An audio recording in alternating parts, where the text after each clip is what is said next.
శిష్యుడు చేస్తున్నటువంటి సాధనకు పొంగిపోయాడు. అందరూ చేశారు విద్య, కానీ సాధన చేసేవాడు గొప్పవాడు, గురువుకు అత్యంత ఇష్టమైన వాడు. అలా చేస్తున్నారు మీరు సాధన. ఈ మహాభారతాన్ని అంత అద్భుతంగా తీసుకెళ్తున్నారు. 35 రోజులు కూడా జన ప్రవాహము ఆగట్లేదు.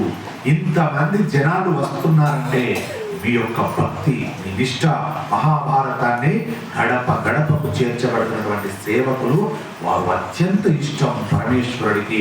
అలాంటి వారిని సర్వకాల సర్వావస్థలందు కాపాడుకుంటాడు పరమేశ్వరుడు. అందుకని ద్రోణాచార్యుల వారు ఆయన అర్జునుడిని అంత ప్రియ శిష్యుడు అని ప్రకటించుకున్నాడు.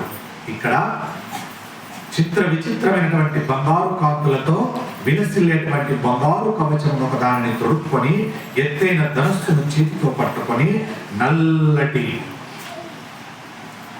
కలువ ఎంతటి చక్కని రంగుతో ప్రకాశిస్తూ ఉంటుందో అంత చక్కటి కాంతితో అక్కడికి వచ్చాడు. ఎవరు? ఎవరొచ్చారు? మామూలు వ్యక్తి కదా, అలాంటి వ్యక్తిని కలిస్తే లాభం ఏమీ రాదు కదా. ఎవరు వచ్చింది? మీరు చెబితే వెంకటేశ్వర స్వామి వినవడాలి. ఏ మహనీయుడు వస్తున్నాడు? ఏ మహనీయుడు? ఆయన వస్తున్నాడు. ఆయన ధనస్సు పట్టుకొని నిలబడితే ఇంద్ర ధనస్సు మెరిసిన నల్లటి మబ్బు ఎలా ఉంటుందో అలా ఉన్నాడట మహనీయుడు, మహాత్ముడు, ఇంద్రుని యొక్క అంశతో వచ్చినటువంటి అర్జునుడు. గురువుకు అత్యంత ఇష్టమైన వాడు వచ్చాడు. ఇది నిజంగా చాలా గొప్ప అందమనే చెప్పవచ్చు. ఎందుకంటే సౌధామినితో కూడిన నల్ల మబ్బు యొక్క సౌందర్యము అద్భుతమైనటువంటి సౌందర్యము. మీరు చూడండి, ఒక్కొక్కసారి వర్షాకాలంలో మనకు శ్రావణ మాస కాలంలో నల్లటి మబ్బులు ఇలా వచ్చేస్తుంటాయి. కాసేపు వర్షం కురుస్తుంది పక్కన, ఆ తర్వాత వైపు నల్లటి మేఘాలు ఉంటాయి. అందులో ఒకసారి పెద్ద ఇంద్రధనుస్సు వచ్చేస్తుంది. ఆ అందము చూడాలంటే నిజంగా మన జన్మ ధన్యం. అలాంటి అందము ప్రకృతిలో ఇంకెప్పుడు దర్శనం కాదు. నల్లటి మబ్బులు, ఆ పక్కన చంద్రాకాశం, ఇంద్రధనుస్సు వస్తుంది, అది చూడాలి, అద్భుతంగా ఉంటుంది.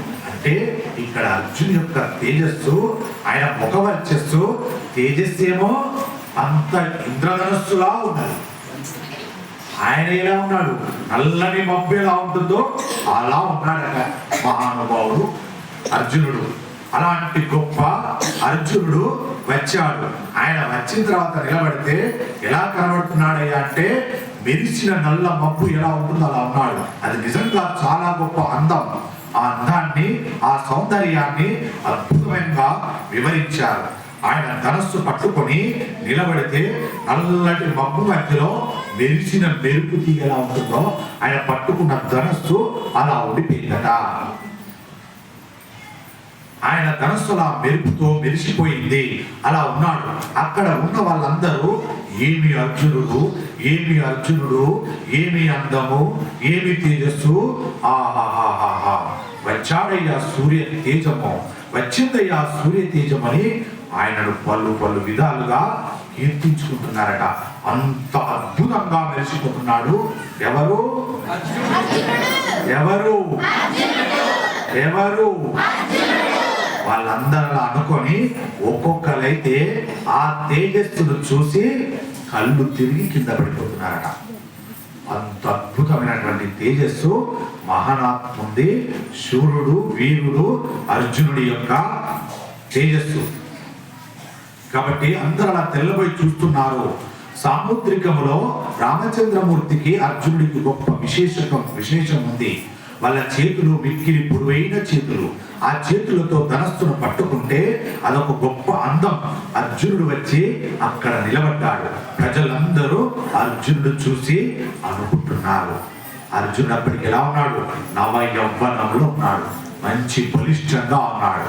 ఆ బలిష్టానికి తోడు నల్లని శరీరముతో, బలిష్టమైన శరీరంతో నిండు యవ్వనంగా వచ్చి ఆ ధనస్సును పట్టుకొని ఒక్కసారి ఇలా నిలబడి చూస్తే ఇక జనాలు ఉంటారా? ఒక్కొక్కరు ఒక్కొక్క కోణంలో మాట్లాడుకొని కింద పడిపోతున్నారు. అలా కాళ్ళు చేతులు వాళ్ళకి ఆగట్లేదు. వాళ్ళు అనుకుంటున్నారు ఒక్కొక్కరు ఒక్కో రకంగా.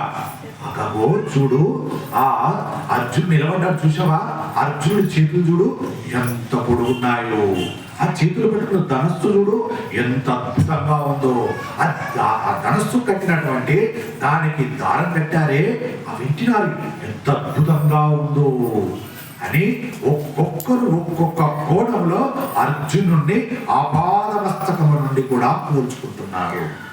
ఒకడు అంటున్నాడు, అదిగో చూడు కనులు ఎంత అద్భుతంగా ఉన్నాయో, అగో చూడవయ్యా ఆయన ముఖవర్చస్సులో ఉన్నటువంటి తేజస్సు, అదిగో చూడు అర్జునుడి యొక్క పెదాలు ఎంత అద్భుతంగా ఆయన నవ్వుతున్నాడో చూడండి, ఆ చిరుమంద హాసం ఎంత ఉందో చూడండి. ఇంకొకడు అంటాడు, అరే అది కాదురా, ఆయన చిన్నగా నవ్వుతే ఆ రెండు పెదాల మధ్యలోంచి పనులు కనబడుతున్నాయి, తెల్లగా ఉన్నాయిరా ముత్యాల్లాగా. అంటే ప్రజలు ఒక్కొక్క రకంగా వర్ణించుకుంటున్నారు ఆ మహాత్ముని, మహనీయుని. ఎవరా మహాత్ముడు? ఏ అంశం నుండి వచ్చాడు? ఇంద్రుని అంశతో వచ్చాడు. మనలాంటి మహాత్ముడు రేపటి రోజున రాబోయే కాలంలో సర్వ సైన్యాన్ని ఈ ఒక్క ఒంటి చేత్తో జయించగలిగినటువంటి సత్తా, ధీరత్వం ఉన్నవాడిని ఆ మాత్రం పొగడలేరా ప్రజలు? ఆ రకంగా కీర్తించుకుంటున్నారట అర్జునుడిని.